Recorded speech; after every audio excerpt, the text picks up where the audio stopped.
அந்த நகையை வச்சதே அவனை காப்பாத்தணும்னா அதுக்கு அவன் செத்தே போகட்டும். நான் இப்படியே பழியோடவே வாழ்ந்துட்டு போறேன். அதுக்கு எந்த அவசியமும் இல்ல ஆனந்தி.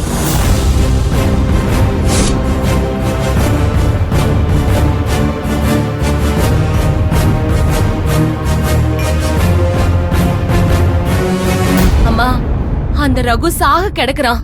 அவனை காப்பாத்த ஆபரேஷன் பண்ணணுமா? 3 லட்சம் வரைக்கும் செலவாகும்னு டாக்டர் சொல்லிருக்காங்களாம். என் நகைய வாங்கிட்டு போய் அடமான வீன்னு சொன்னா என் பேச்ச கேட்க மாட்டேங்கிறாமா. நீங்களாவது அவளுக்கு புத்தி சொல்லுங்களேன். நான் எல்லாத்தையும் கேட்டுட்டு தான் இருந்தேன். ஆனந்தியோட பயத்துல ஒரு அர்த்தம் இருக்கு. என்னைக்கு உனக்கு கல்யாணம் முடிஞ்சதோ அந்த நகை உனக்கும் உன் வீட்டுக்காரருக்கும் சொந்தமானது. நீ முடிவெடுத்தாலும் உன் வீட்டுக்காரர் குடும்பத்தோட முடிவும் ரொம்ப முக்கியம். ஆனந்தி மேல அவங்க கொஞ்சம் வெறுப்புல இருக்காங்க.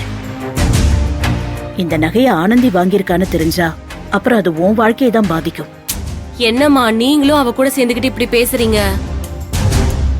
என் வீட்டுக்காரர் ஆனந்திக்கு கொடுக்கறத வேண்டான்னு சொல்றவர் இல்ல. அவரு சொல்ல மாட்டாரு. ஆனா அவங்க வீட்லயும் அப்படி இருப்பாங்கன்னு சொல்ல முடியாதுல்ல. ஆனந்தி இங்க வந்து உண்மையை கண்டுபிடிக்கணும்னு போராடுறதே உன்னை உன் புருஷன் வீட்டுக்கு அனுப்பணுங்கிறதுக்காக தான். இந்த நகையால இன்னொரு பிரச்சனை வந்து நீ மறுபடியும் உன் வீட்டுல இருக்கிற மாதிரி சூழ்நிலை வந்துட்டா ஆனந்தி பட்ட கஷ்டத்துக்கும் அவமானத்துக்கும் அப்புறம் எந்த மதிப்பும் இல்லாம போயிடும்.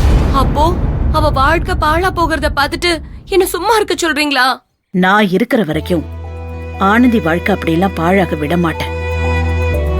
அந்த பணத்தை நான் ரெடி பண்றேன். மேடம், வேணாம் மேடம். ஏற்கனவே எனக்காக நீங்க நிறைய சுமையை சுமந்துட்டு இருக்கீங்க. இதுல இந்த சுமையையும் நீங்க சுமக்க வேணாம். நான் பாத்துக்கிறேன். ஆனந்தி, உன் வாழ்க்கை இப்படி ஆனதுல என் பங்குதான் பெருசு. நான் பக்கத்துல இருந்து உன்னை இந்த நிலைமைக்கு ஆளாக விட்டிருக்கேன். என்னால உன் பழைய வாழ்க்கையை மீட்டு தர முடியாது.